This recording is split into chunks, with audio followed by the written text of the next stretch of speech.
Salve, salve galera, muito bom dia, muito boa tarde, muito boa noite, seja bem-vindo a mais um podcast, o podcast da AZQuest. Estamos aqui hoje de novo com dois grandes convidados, o príncipe do condado, o galã da Faria Lima, Alexandre Silvério, o CIO da AZQuest, o cara que decide aonde vai pôr os seus investimentos aqui, o que vai subir, o que vai cair. E ao lado dele, muito mais bonito do que ele, brasiliense, o que é uma ótima notícia nesse momento, o nosso melhor maratonista. Sim, teremos um brasileiro em Tóquio correndo a maratona por você. Daniel Chaves está aqui com um tempo de 2 horas, 11 minutos e 30 segundos. Ele conseguiu um tempo olímpico para Tóquio e nós aqui vamos conversar sobre onde tudo isso se encontra, a preparação, o foco, os investimentos, a maratona, o longo prazo, a importância de você estar o tempo todo correndo atrás de alguma coisa. Bom, Daniel, vou começar com você. Acho que a primeira pergunta que me vem à cabeça é o que leva a um sujeito que pode fazer o que quiser da vida decidir correr por 42 quilômetros. Como é que você resolveu virar maratonista? Eu acho que é uma daquelas coisas que a gente não escolhe, né? Escolhem pela gente, só nos dão a missão, vai lá e faz, garoto. Eu comecei com 12 anos de idade, então não tinha... Como corredor. Como atleta, então não tinha muita consciência do que era o mundo, né? Não tinha muito poder de escolha. Mas fazia bem, né? Tinha esse dom e aí sempre fui muito dedicado, né, nas coisas. Um legado familiar que eu tenho. E quando se fala na vida como um todo, mas quando se fala em esporte, não tem como não ligar a disciplina, a constância que leva ao treinamento. Então, isso fez a minha carreira deslanchar nesses 15 anos e chegar até aqui, chegar a um ponto de disputar uma Olimpíada. Como você descobriu que você era bom nisso? Não, eu comecei ruim. Eu comecei bem ruim, mas aí pela insistência / dedicação, eu fui ficando bom ao longo do tempo. Mas eu comecei com vários erros, comecei bem posso te contar uma história então também sobre a minha carreira? Claro. Sim, o início da minha carreira foi igual a sua.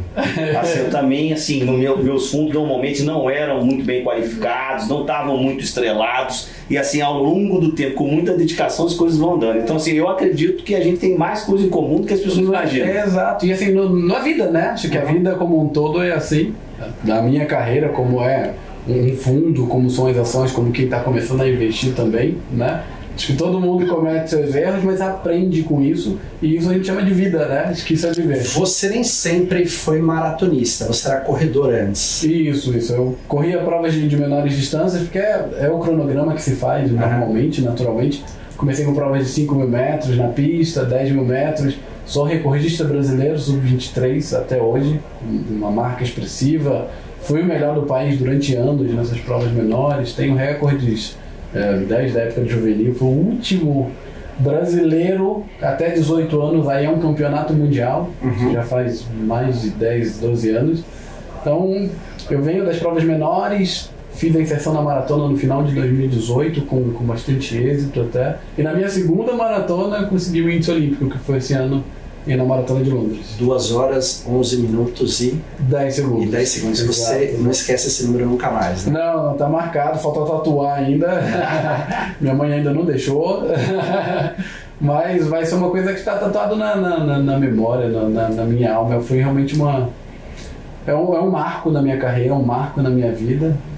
Para quem começou atleta, como eu comecei lá aos 12 anos, vislumbrando coisas maiores, tá numa Olimpíada é realmente o ápice da carreira de qualquer atleta.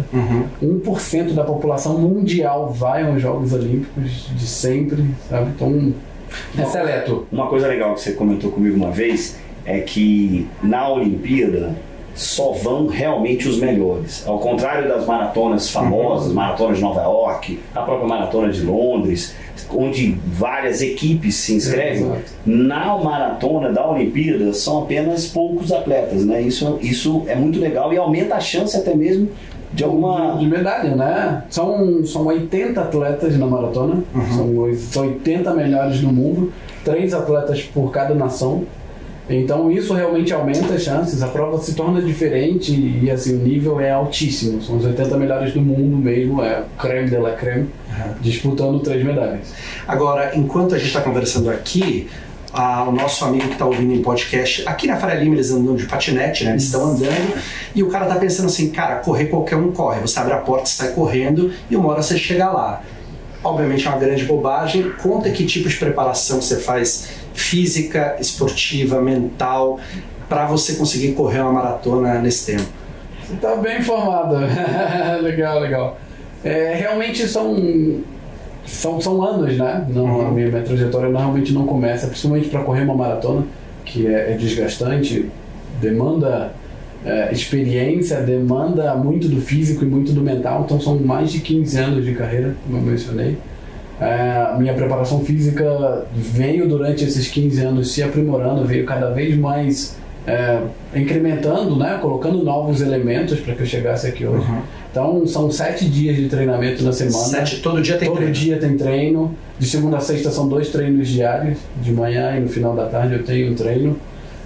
2 vezes na semana eu tenho um treino físico mais intenso, que é um treino mais de força, um na academia, o outro em casa. Boteco, feijoada, festa de criança não faz parte do seu dia a dia? Não tem. Agora é época natalina, já começou assim, o problema é que pra gente, aqui no Brasil, a gente tem a São Silvestre, né? Que é a nossa prova mais importante, ela é no último dia do ano. Então, realmente, não tem brecha o ano todo. Mas é uma coisa gratificante, porque quando você é atleta, o sinônimo de ser atleta é ter disciplina. E é uma coisa muito forte. Então, pra mim, isso é tudo muito natural. Por eu ser atleta, eu já naturalmente blindo todas essas outras coisas. Tem uma festa. Tem uma festa, mas eu tenho uma prova daqui a tanto tempo. Então, elas nem se batem. Acho que essas coisas nem entram no meu dia a dia, por eu já estar com foco em algo lá na frente. Então, e a cabeça nisso tudo, sabendo que tem uma Olimpíada daqui a 6, 7 meses, você vai estar com os melhores, o que você pensa para não ficar nem muito pilhado, nem também muito... Enfim, qual é a preparação para isso? É confiar muito nisso, exatamente. É confiar na preparação que está sendo feita, confiar nas pessoas que estão comigo, na minha equipe, no meu suporte, nas pessoas que gerenciam o meu fundo de treinamento, as pessoas que gerenciam a minha saúde hoje, que são na parte médica. Então, ter essas pessoas comigo me dá segurança, e aí eu consigo desempenhar somente o meu papel, que é correr.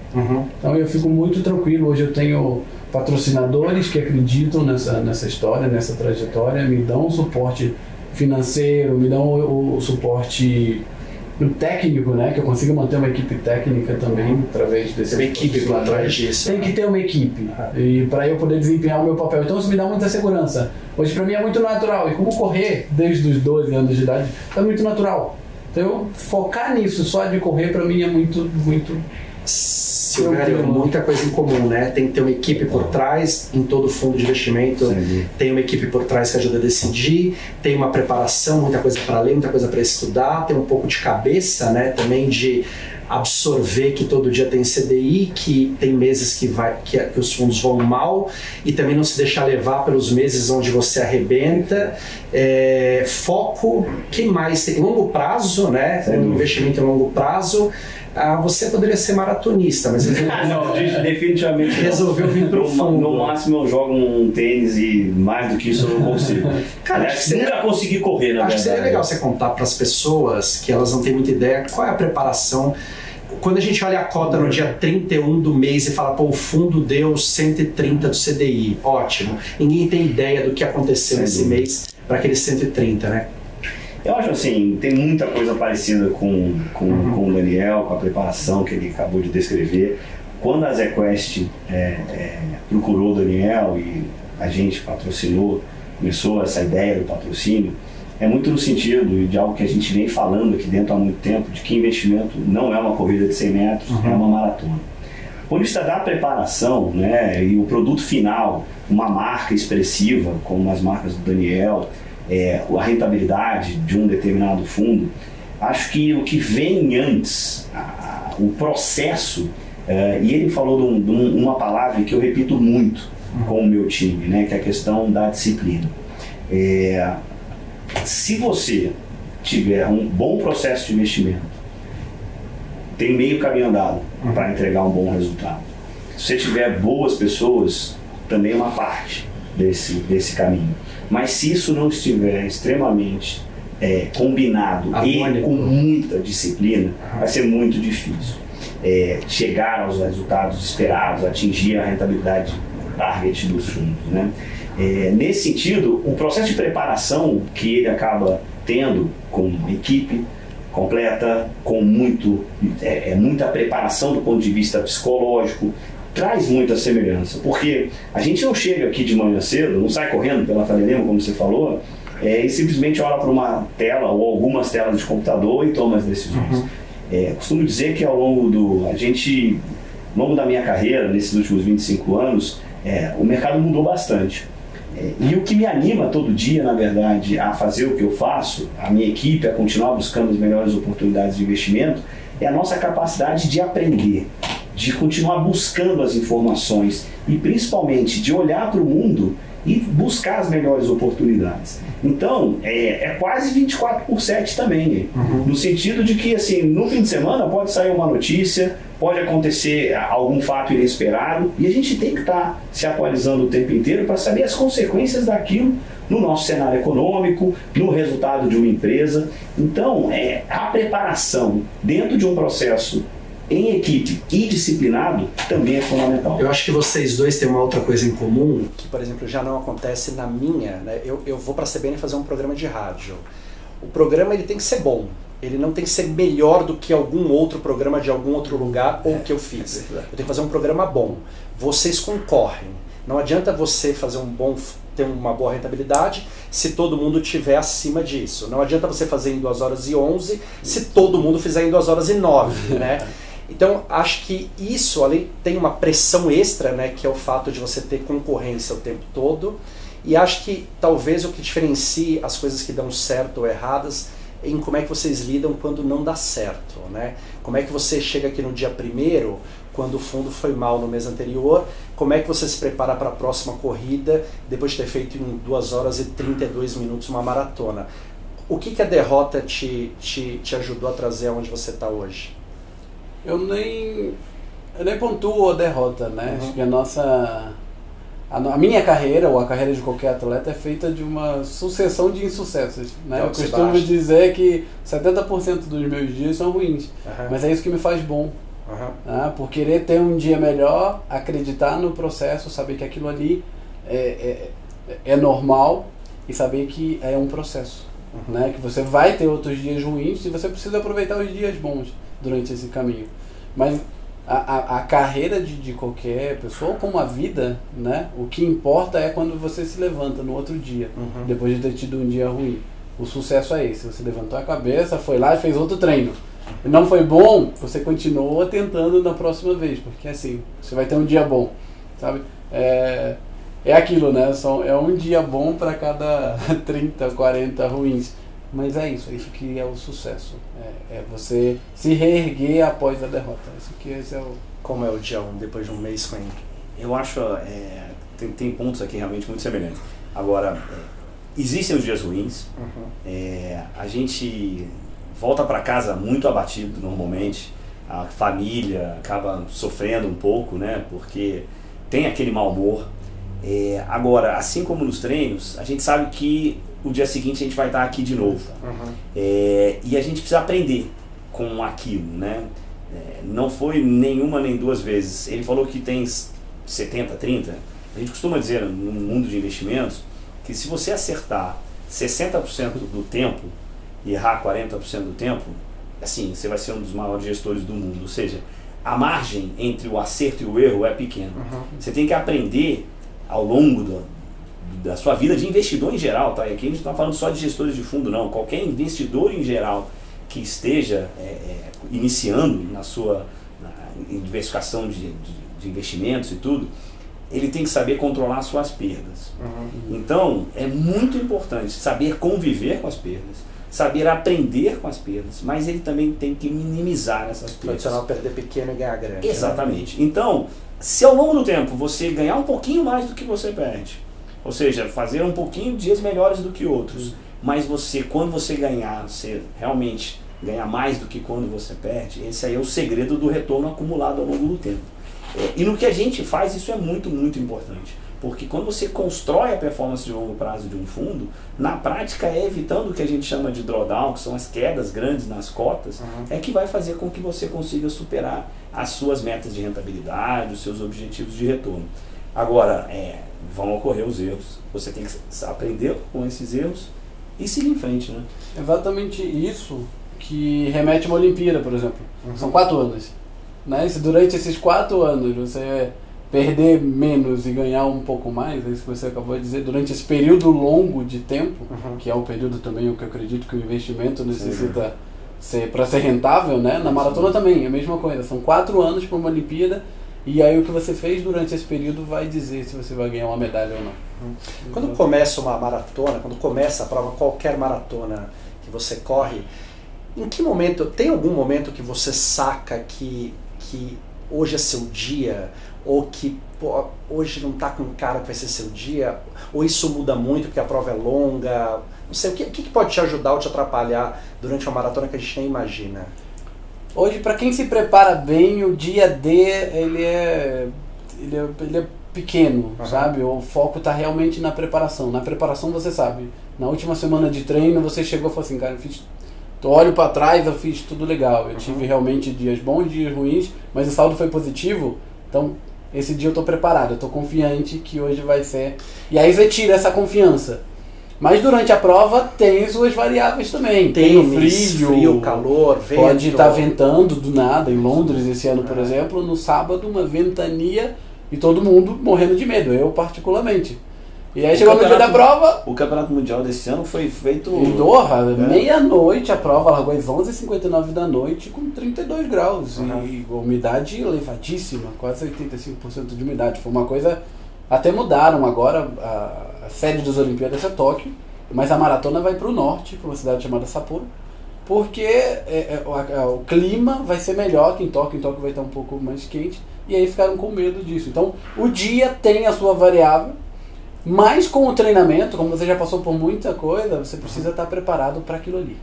Essas grandes bobagens que eu sempre imagino, assim, que o tênis desamarra, que o short tá marcando, que a camiseta tá apertada ou larga, que você quer água e não tem água só daqui a essas coisas é bobagem, né?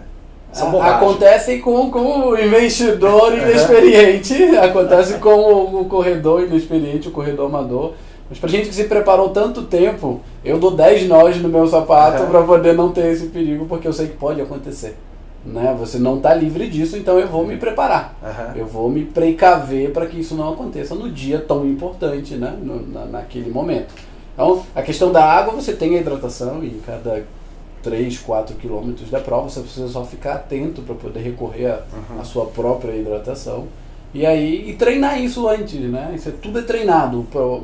O tênis, você precisa estar utilizando ele antes, no período de treinamento. A sua vestimenta, normalmente a vestimenta ela tem um problema em algumas marcas, corta o mamilo, por exemplo. Tem alguns atletas que chegam sangrando. Então você precisa treinar com ela antes para ver se é aquilo que você espera no dia, né? Que ela não vá ter problemas no dia da prova, né? No nosso caso é interessante, porque esses percalços também acontecem. Mas hoje está tudo tão ligado e conectado, e as pessoas tweetam. Exatamente. Mas assim, a gente não tem esse dia D, né? Como eu falei, quase todo dia tem mercado, e tem mudanças de preço, tem mudanças de cenário.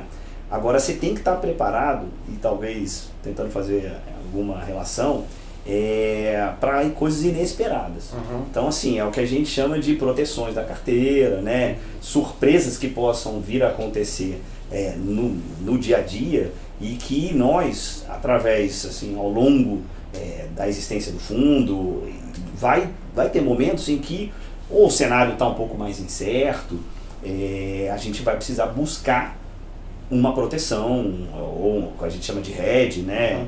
Alguma estrutura que proteja os nossos investimentos dos nossos clientes contra uma surpresa, contra um evento inesperado.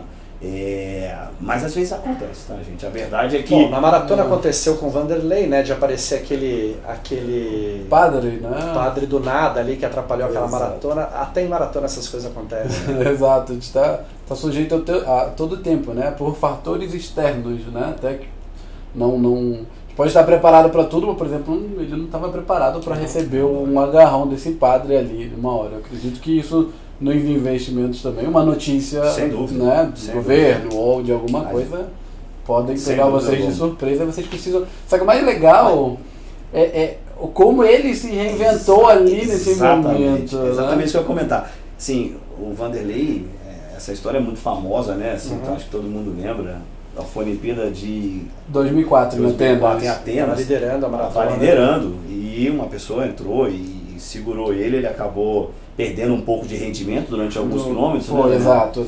Mas terminou em terceiro lugar, uma medalha assim de bronze super honrosa naquele momento, diante de uma dificuldade.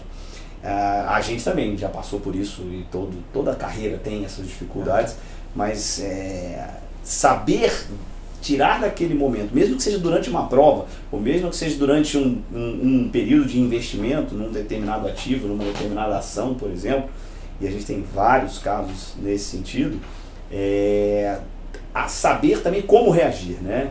Tomar uma decisão, às vezes, muito rápida, muito intempestiva, como, por exemplo, vou sair correndo aqui para recuperar esse tempo perdido, ou vou desistir da prova. É muito mais o papel de um gestor, de um investidor, é saber olhar essa dificuldade, respirar fundo, tentar entender. Tem isso o tempo todo, né? Ou na euforia ou na depressão. Ou porque acertou demais, ou porque está errando. Isso. Tem que pensar ou porque mudou alguma coisa no cenário. Tem que pensar se é melhor parar ou não, ou se continuamos aqui. Exatamente. Né? Então, assim, esse momento é um momento também que eu acho que a experiência faz diferença. Não é talvez o momento melhor para tomar uma decisão intempestiva. Muitas vezes existem controles de risco, né, nos investimentos, nos fundos e tudo, que a própria performance do fundo força algum gestor ou investidor a tomar uma decisão. Mas tirando isso, muitas vezes a mudança de cenário, como foi o caso lá em Atenas, tem que levar a uma mudança de estratégia. E isso essa decisão precisa ser tomada. Estamos em 2020, começo de 2020, depois de um 2019 glorioso para todos do Condado. O que você imagina que vai ser o desafio que os gestores, que os investidores, que as assets, qual vai ser o principal desafio que todos vamos enfrentar em 2020 no mundo dos investimentos? Bom, Teco, você sabe que eu sou um otimista, né? Assim, já venho mantendo esse otimista já há alguns anos. Os nossos fundos aqui da ZQuest e dentro da construção do nosso cenário, com a nossa equipe toda de analistas, economistas, a gente vem, sem dúvida nenhuma, se beneficiando desse otimismo que a gente tem. Eu acho que para 2020, o grande motor, eu acho, para a manutenção desse otimismo é o crescimento econômico. A gente observou ao longo dos últimos anos um crescimento econômico bastante pequeno, com início de recuperação no final de 2019, mas claramente a grande expectativa para esse ano é que a gente consiga arrancar com o crescimento da economia brasileira, o crescimento do PIB em torno de 2,5% ou acima disso. Uma vez isso se concretizando, eu acho que isso vai ficar claro ao longo dos próximos meses, eu espero um excelente ano de novo, assim como foi o ano passado, para a grande maioria das classes dos ativos brasileiros, né? A gente tem um otimismo muito grande com a Bolsa, o mercado de renda variável vem subindo desde 2016, costumo dizer que vem subindo não somente porque o cenário melhorou do ponto de vista econômico recentemente, mas também na expectativa de que as empresas brasileiras, e elas vêm demonstrando isso trimestre após trimestre nos seus resultados, também vêm apresentando melhoras, tanto operacionais quanto de margens financeiras. Então, a minha sensação é que finalmente em 2020, através do crescimento do PIB e dessa concretização de uma melhora estrutural na economia brasileira, que vai fazer com que o desemprego caia, que vai melhorar a renda, dado que a gente está com uma inflação muito baixa, com um nível de taxa de juros muito historicamente mais baixo, esse crescimento, sem dúvida alguma, é a marca de 2020. Então, você acha que, na verdade, o grande desafio acontecerá se esse crescimento não acontecer. Sem dúvida. Se a gente se frustrar no meio do caminho, exatamente, aí vai ter aí teria uma revisão de preço de tudo e aí tudo muda um pouco de patamar. Sem dúvida. Apesar de eu achar, esse é o grande risco. Eu acho esse risco, eu sempre falo para os nossos investidores, né? Sempre tem risco.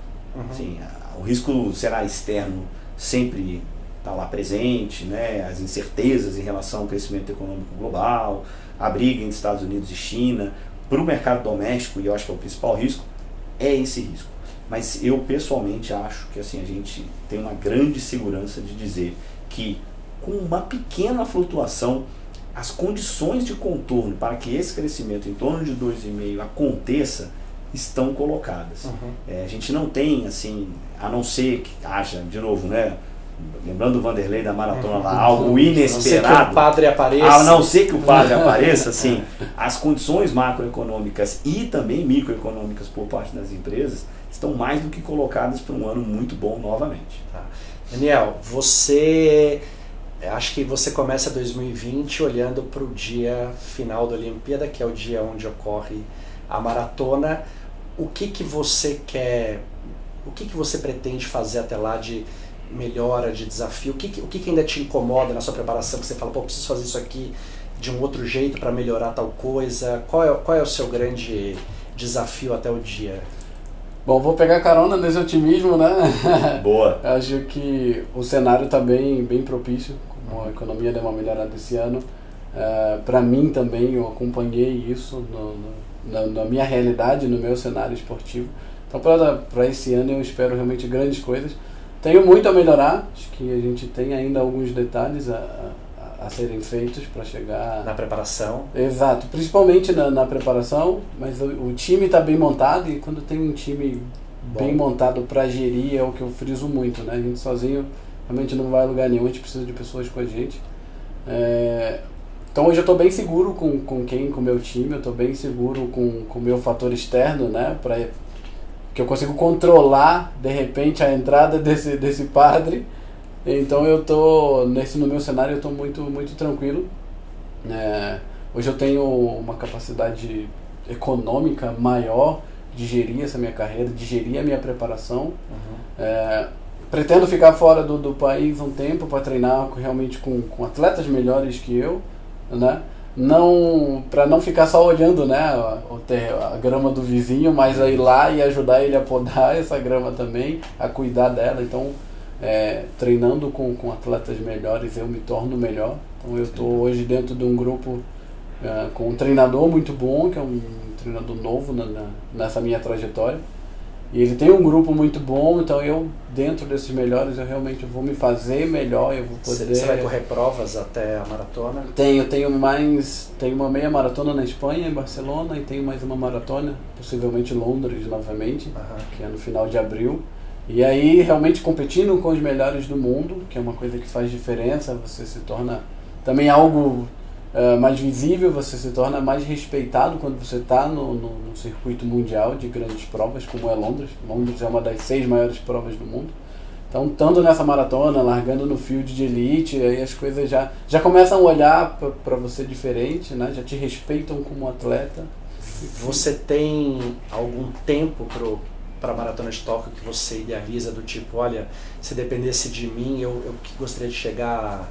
Enfim, se nada me atrapalhar nesse tempo. No tempo das medalhas, que é o tempo que tem, fazendo um comparativo com todos os anos anteriores, fazendo uma média, é um tempo plausível de eu chegar em Tóquio, que são 2 horas e 8. 2 horas e 8? 2 horas e 8 é o tempo das medalhas, normalmente.